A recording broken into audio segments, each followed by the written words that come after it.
strumming my pain with his finger, singing my life with his word. C'est Océane qui m'a entraînée dans cette aventure à Sumatra, à son retour de mission pour l'Union européenne en Asie.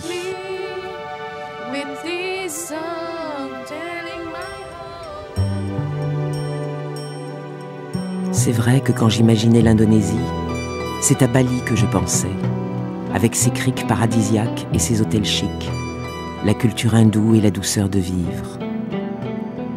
Mais j'ai découvert que l'Indonésie, c'était aussi un archipel de 17 500 petites îles, de religions et d'ethnies différentes, théâtre de conflits incessants.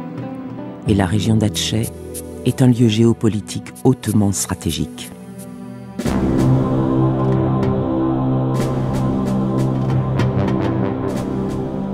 J'avais vu, comme tout le monde, les images terribles du tsunami en décembre 2004. Mais j'ignorais tout de ce qui se jouait en coulisses depuis bientôt 30 ans, dans cette région où une rébellion menée par un mouvement indépendantiste nommé GAM était combattue sans relâche par les forces spéciales du gouvernement de Jakarta.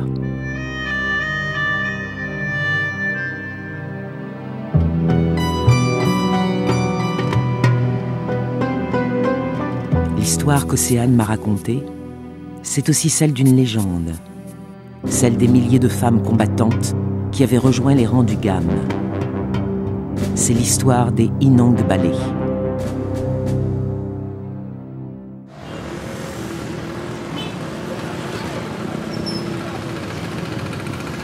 Héritière des sultanes du XVIIe siècle, descendante des femmes qui commandaient les armées en lutte contre les différentes vagues de colonisation, les Inong Balé d'aujourd'hui, formés comme les hommes aux techniques de la guérilla, avaient démontré une fois de plus le courage des femmes d'Aceh.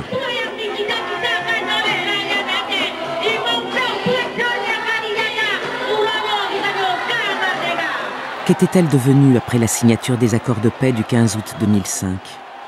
Quel regard portait cette société à dominante musulmane sur des femmes pour la plupart veuves et avec plusieurs enfants ? Comment vivaient-elles aujourd'hui, alors qu'elles n'avaient appris qu'à se battre ? Nous sommes partis ensemble rencontrer ces personnages mythiques pour recueillir leurs premiers témoignages et tenter de trouver des réponses sur ce monde inconnu qui m'intriguait.